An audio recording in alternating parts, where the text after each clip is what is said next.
Hi, everyone, and welcome back to another episode of Gen Me, a podcast for Gen Z by Gen Z.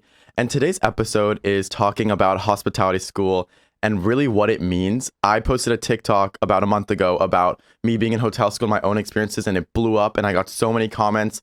So I figured what a better way to give you guys this information than to talk about it on my podcast. And I have my best friend from hotel school, Bella, over here that's going to talk about it with me. So welcome, Bella. Hi, thanks so much for having me. I'm really excited. Yeah, we are going to literally dissect everything about hotel school. Everything. I'm getting ready, girl. Yeah. So before we start, though, I just want to say this is in no way bashing the school that we went to or anything. This is literally just telling you guys our stories and our experiences and seriously, like, what it entails because I find it so interesting. Yeah, it's definitely really different from any other, I think, university experience ever. Ever, yeah. Just in like the sense of what we're studying and how we're studying it. I don't think, especially just in America, I don't think there's any school really like this Of that at caliber, all. no. Yeah. So I don't go there anymore. I transferred out, but Bella still goes there. So this school is in Switzerland. It's consistently regarded as the best hospitality school in the world.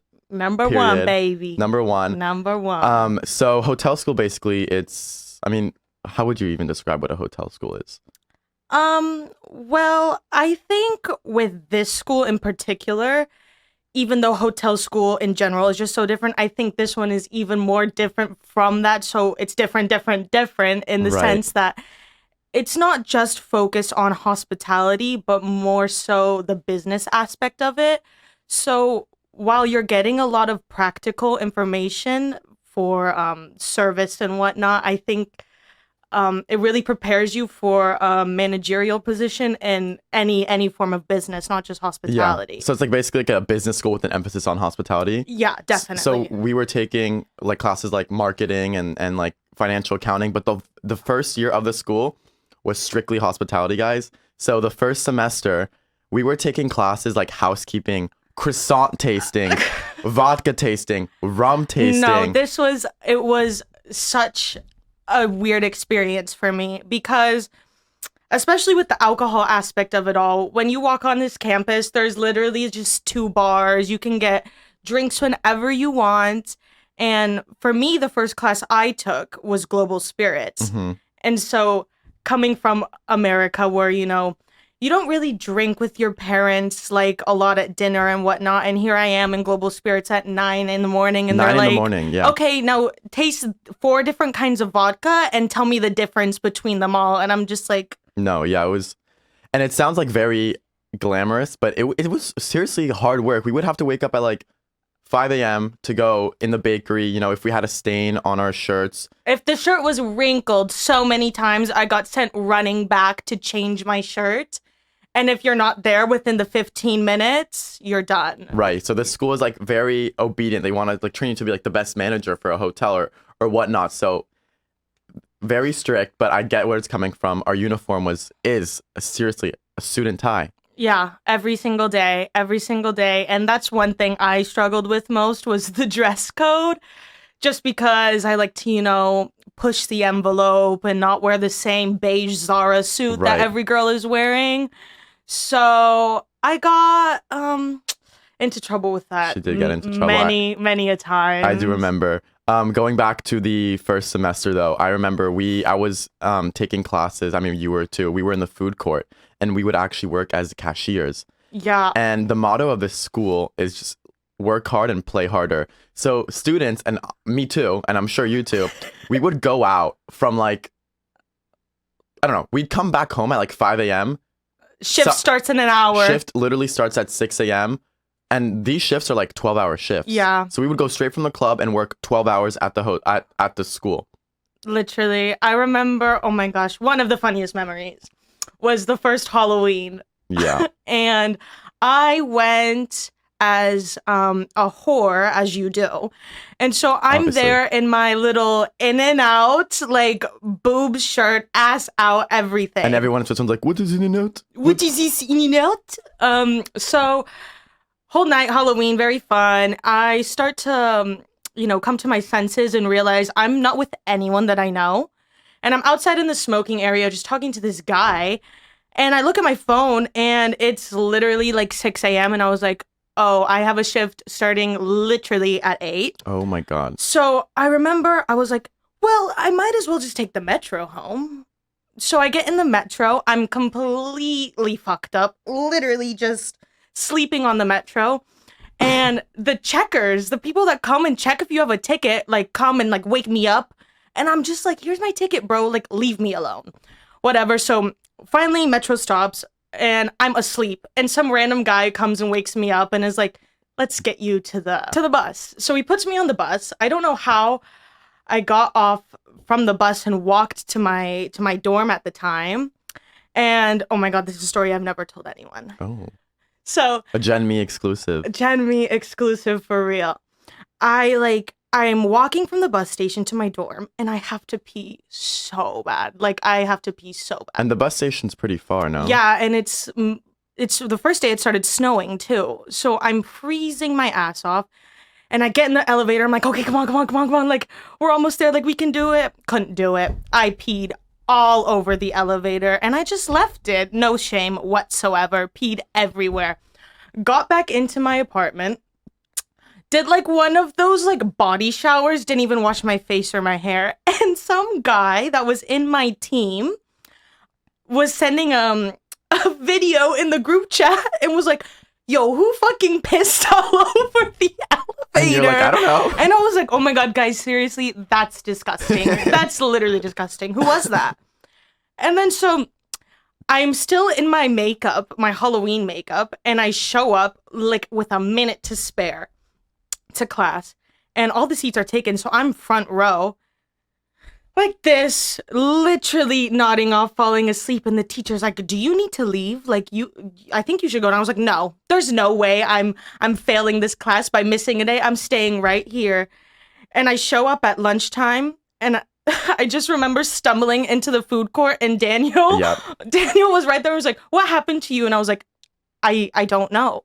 You looked rough. It was bad. I remember that Snapchat. Yeah, She literally stumbled into the food court. I was like, Bella. And then it was one of those 12-hour days, so I was still working and you finished your shift and you brought me chicken nuggets and it was literally like a lifesaver.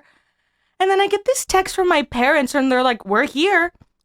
And I was like, fuck. They surprised you that day. Yeah. The one day that you peed in the elevator. Yeah. This is all happening in the same day. God. So then I went to dinner with them and I was like, I haven't slept in over a day. Like I need to go to sleep. And I go back and fucking Raph, you'll hear more about Raph in the episode, I'm sure. Friend. She is like, come on, let's go out tonight. And I was like, no.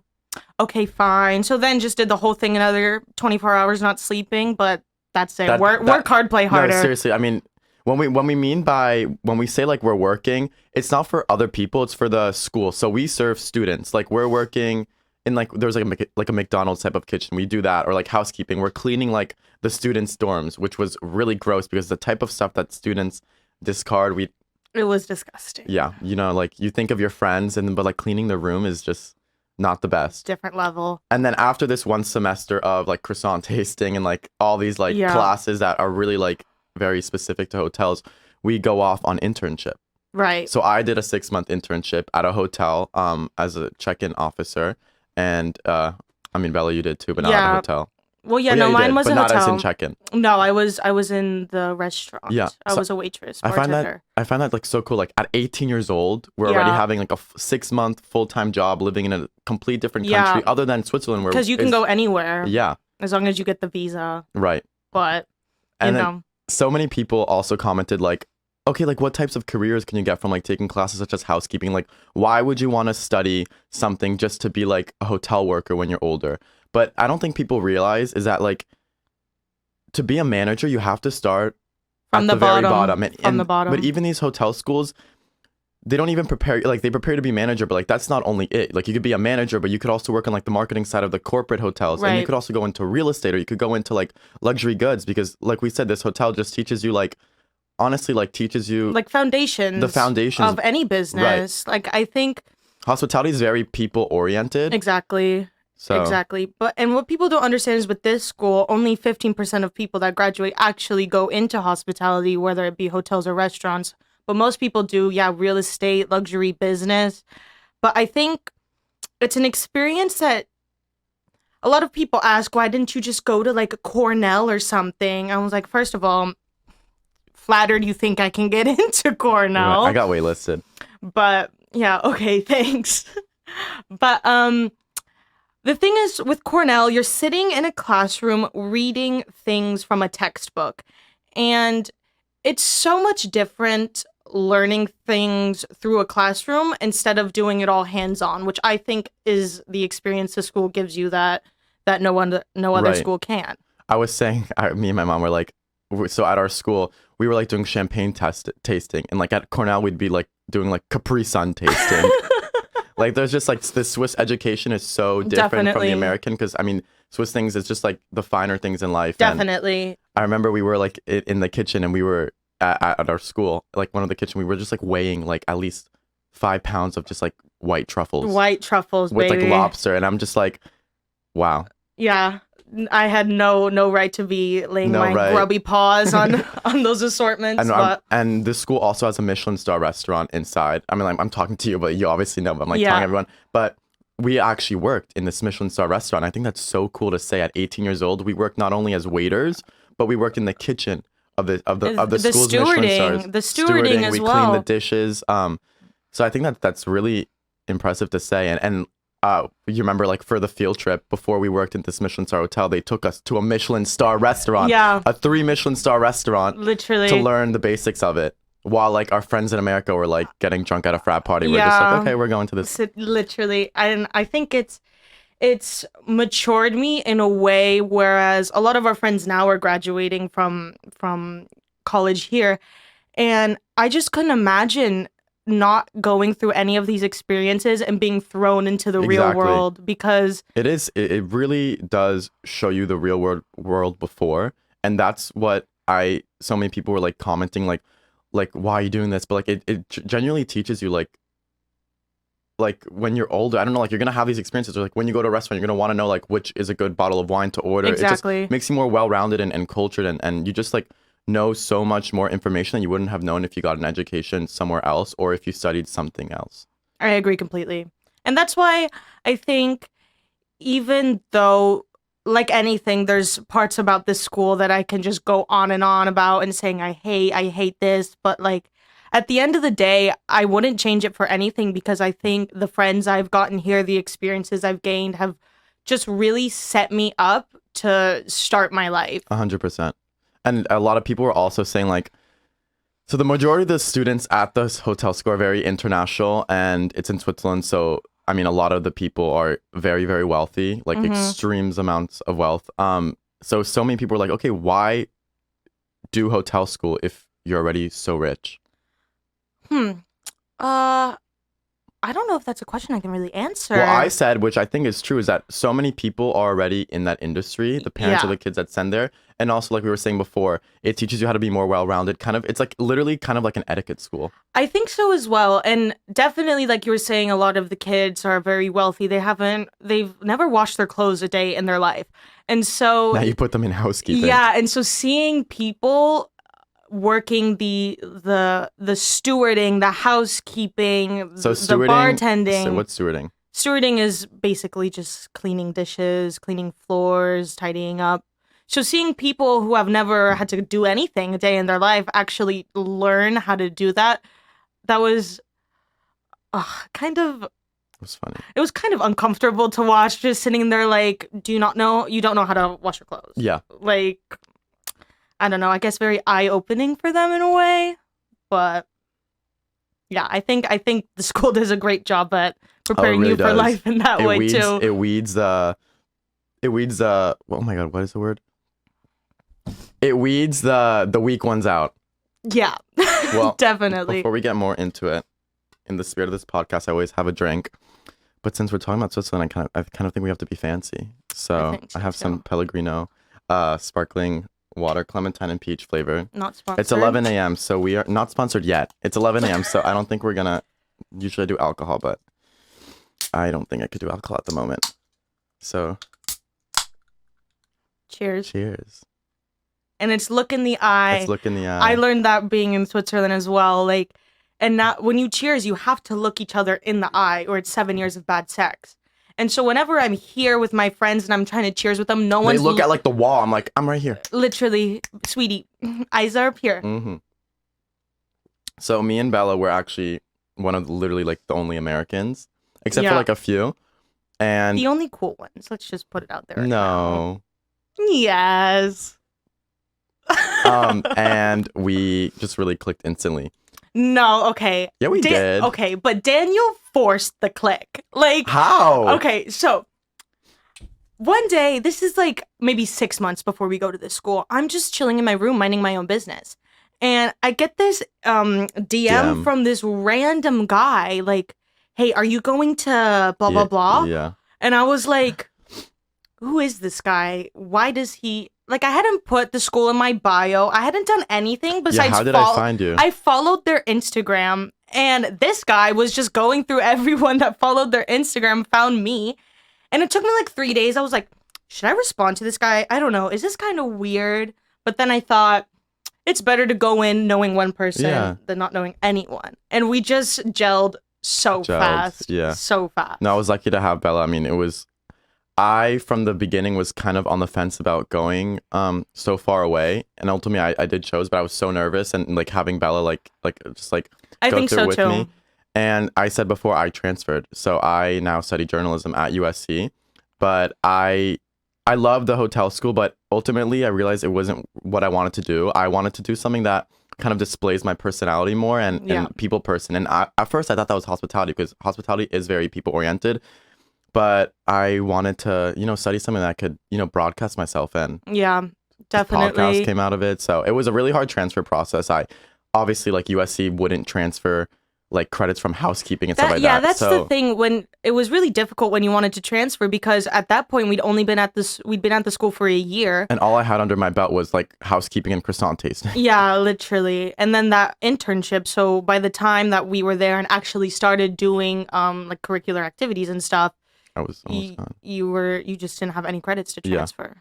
Yeah. Well, it was definitely an experience. The stories that I have from the school, I will like live with me forever. This school is very it's like in a village. Yeah. A very small village, and I would like literally hear cows at night next to my dorm room. And like, I'm from Miami, so I would go to sleep and like hear like the Miami nightlife and whatnot. But like hearing cows, I was like, what the hell is happening? Or just hearing nothing, and you're just like, what's going on? What is going on? It was a real culture shock, definitely. It was, and I'm also Swiss, but it was still a huge culture shock for me too. Definitely. I feel like getting acclimated to everything there, for you, I think it was a bit different just because you are Swiss and you can speak French and you kind of knew the area a little bit, but that only goes so far when you're just in this small village with 100%. all these people that you don't know. And that's why we just cling to each other immediately, because we're literally just same humor, same American background. But it's funny, like you just get all these international kids and put them in like a little small isolated village in Switzerland and just like see what happens. Like literally see what happens. Yeah. I think the funniest, well, not the funniest actually, but the most like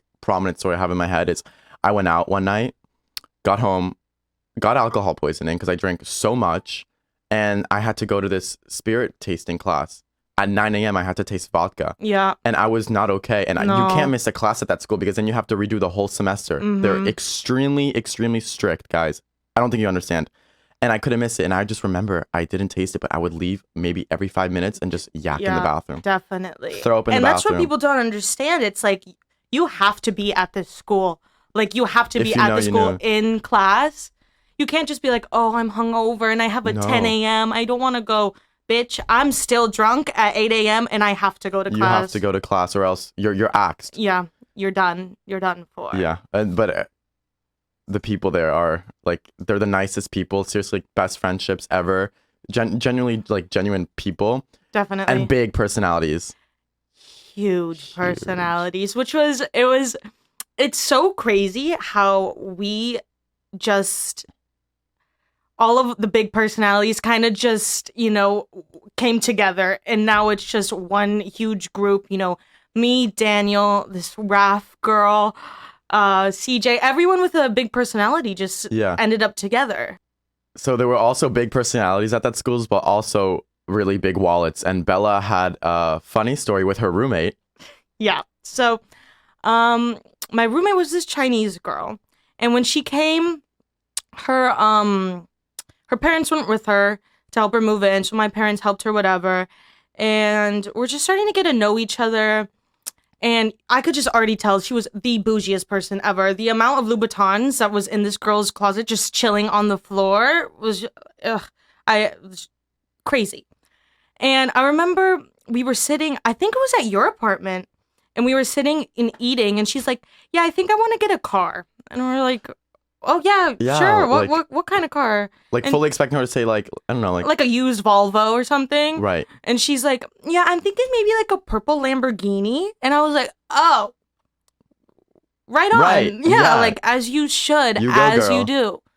And she goes, I'm going to Geneva this weekend to go to the dealership. And she's at and so she came back and I was like, where's the car? She's like, ugh, they want me to have a Swiss license to buy the car. So I'm just going to go home and buy it. And I was like, it's just like the amount of wealth that I could never even imagine. And these 18-year-olds like in the club was dropping like $3,000 a night. I'm just like, this is where our lives differ. Like, we might be going to the same school, but like you're on this end of the spectrum and I'm living my life on the other side of the spectrum. So yeah, no, I had a friend that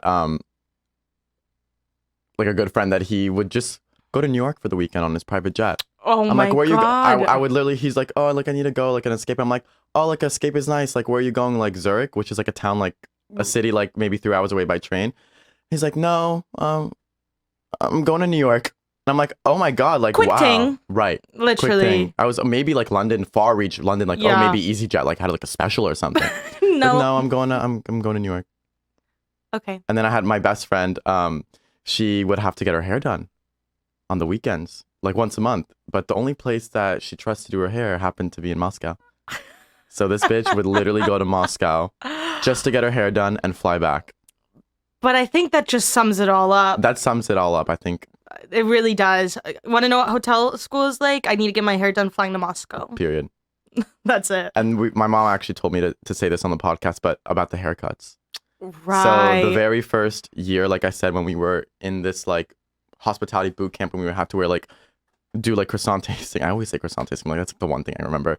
All these like really hospitality centered classes for male, like our hairs literally had to be like on our, like maybe very short. I think it's like they would literally like whip out a ruler and see Yeah. how long your hair is. And if it was too long, then you'd send home and you get a strike and you have to redo that class for the semester. Yeah, basically. And if it's not cut the next day, they won't give you your student card It's back. not cut, yeah. And if you have don't have your student card back, you can't eat lunch. And if you have like a 5 o'clock shadow, you're done. If you have a stain on your shirt, if there's a wrinkle. But that's what I never understood. They were like, you can have a beard, but you can't be in the process of growing a beard. Like, what are we supposed to like, Yeah, magically show up overnight? Exactly. Like, I never understood that. But now they've changed the dress code. Okay. And so, like I said before, I'm getting in trouble with dress code a lot. And a lot of the time, it was because I would be wearing Doc Martens. But I have like these really cute, like Mary Jane. They're not like in your face platform boots. They're just cute Mary Jane shoes. They just happen to be Doc Martens. I'd always get dress coded for them. Always. And so they made this new dress code and where they specified no Doc Martens. But now they're allowing people with like tattoos visible the size of like a 5 franc coin. And this girl's walking around with a neck tattoo, which is allowed. That's allowed there? But I can't wear Doc Martens. I don't get it. We're going to reform. We're going to start a hashtag to reform it. Yeah, literally. But they've changed the hair as well. And so now men can have long Really? hair. Yeah. Wow. Progressive. Progressive, yeah. What's going to be next? Doc Martens. Yeah, Doc Martens, hopefully. Let's talk about the food. Because the food, Bussin'. so good. Bussin'. There's like, you have to have good food if you're at a hospitality school. We're Yeah. talking like octopus carpaccio, Literally. steak, scallops. And just the... This is just in the cafeteria, not even at the Michelin star the restaurant. variety that you have. Like now there's like a sandwich bar. It used to be Green Corner, Okay. but now it's sandwich bar. And then there's like, finger food, kind of fast food type Right. things. Cafeteria where there's like an Asian section, Italian section. But it's not like fettuccine Alfredo. It's like, What is it if it's not fettuccine Alfredo? it's like mushroom risotto with like Yeah. black truffle like Definitely. essence. No, at school, and then they have the gift shop. bistro, Oh, let's They talk have- about the gift shop. the gift shop.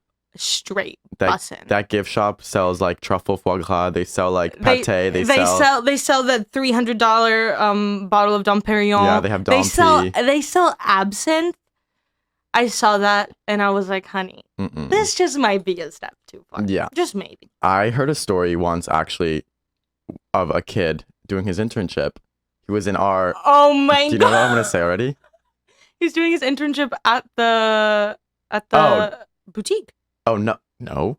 What? No. There was a story about this person doing an internship, and the very first day, he pulls up in his Ferrari, asks the valet to valet his car when he's literally working at the hotel, and got fired on the spot. Period. As you should. Like, imagine that. But that's the sense of like just the mindset people have there. Or like I heard a story of like this girl that like was wearing like this like fur jacket, and it got like a drink spilled, and like this was easy, like a $20K fur jacket, and she just threw it away. Yep. I'm like, finders keepers, losers weepers. Oh my God, literally. girl, the fuck. But that's just the sense of entitlement people have going there, and that's why, like we said before, I think the first 6 months really can humble them a bit. And the lost and found section of that school. Also bussin'. So the school has bussin'. a Facebook page called blank blank lost and found. And like normally lost and found's like, oh, like someone's like a sweater, like I lost my speakers. This school, their lost and found section is half a Cartier bracelets. Everyone always loses only half of one for some reason, not the whole one. Like someone lost their Chanel bag, someone lost their Birkin, someone found a Rolex. No, and I love how like this will happen on like a club night, and someone will be like, I found half a Cartier bracelet in the club, and someone will go and they'll pick it up and they'll be like, yeah, that's mine. Full transaction happens. Why are you not keeping that Cartier bracelet and slinging it, girl? The thing I don't understand, why is it always half of one? Like it's always like literally every single post is always half. Because someone probably took the other half and did something smart with it. Right. I just found that like I remember like every time I would post it on my Finsta, like this is my school's lost and found section, everyone. Yeah, literally. What else was there on the lost and found? I feel like there was like, oh, there's like Burberry scarves, the whole nine. Yeah. Rolexes, whatever. You like the casual things. A whole Nordstrom's rack in there. Definitely not. Definitely not Nordstrom rack. Not at that school. So what do you see yourself doing with this hospitality degree? I think for me, as of now, I want to do a lot of events and stuff because I'm really into music and whatnot. And so I just got off my second internship and I was doing more administrative finance stuff. And from that, I've learned that I do not want to spend any more time sitting in a desk or anything. So that's why I think I'll stay in hospitality, maybe in like F&B and do... Which is food and beverage. Yeah, and do maybe restaurants, be a floor manager. But I also want to, open clubs one day, make my own festival and whatnot. And I think I have a great foundation from the school to go on about that. You do, because the school kind of fuses like hospitality and business perfectly together while also learning all these nice things and making these great connections. Yeah, exactly. That's the other thing about the school is you pay for the name, you pay for the connections that you're going to have. There's alumni literally anywhere in the world. And once you hear, oh, I went to this school, oh, you went there, I went there too, immediate connection, like networking is on fire. And then a lot of people ask me like the tuition of the school, and it is one of the most expensive schools in Europe. I think it's like around 20,000 a semester. They just upped it. Upped it for 10,000 more for. But it's still cheap in comparison to. It's still extremely expensive. Don't get me wrong, but it's still cheap in comparison to American schools. And most definitely. So many people were surprised to hear that. They were thinking it's going to be like. But that's just schools in Europe in general. They're not trying to put you into financial debt for the rest of your life, And even with if you're Swiss and you go to the school, I had a discount. I had the discount. Oh my God. I couldn't even imagine having that discount. Yeah. It's literally maybe 75% off. Mm-hmm. Well, I mean, yeah. No, but it was great. I mean, I know I transferred and like, there was experiences there that I didn't like per se. But like at the end of the day, I am extremely grateful for what I learned. It definitely taught me skills that I use every single day today. Mm-hmm. The stories, like, even like just knowing, like, for example, a girl did an internship in the Buckingham Palace and she would serve the royal family. and like just like being able to like be even in that environment, to even have that door open for you to see that like Exactly. that's even a possibility was like amazing. So I'm forever like grateful for that and like all the friendships and But yeah, yeah. I think you are much happier being your in LA here, girl. yeah, I'm such an LA girl. Definitely. My own podcast that I'm launching. Well, Bella, before we finish, is there anything else you'd like to add or anything that we haven't touched upon? I think to sum it all up, people might think that we're just studying to serve people in hotels and restaurants, but I little do they know. I think the experience is a lot tougher than people can actually see. That is true. I mean, I feel like when I said all these classes, people probably like would think like, oh, like Crimey River, that's so hard. But at the end of the day, when they graduate this semester and when I graduate, we know who's going to be the manager. yeah, so you're studying to serve people, but also serve looks. See less. Period. With the dress code. Well, Bella, thank you so much for being here. I'm so happy we finally like got together and talk about this and like share it within like a 30-minute, like range, because not like little 10-second TikTok videos. So thank you so much, Bella. Thank you for having me. And where can the people, the watchers of this podcast, find you on your social media? Well, my Instagram is at Bella K Moore. I'm not on that TikTok grind, but that's a story for another time. Yeah. So yeah, just TikTok. I mean, just No, Instagram. Instagram. She's an Instagram. Yeah, Right. Instagram hoe. And then I am Dana Daniel 33 on Instagram and Gen Me Podcast for this podcast on Instagram and TikTok. Thank you guys so much for tuning in and stay tuned for the next episode. Bye. Bye.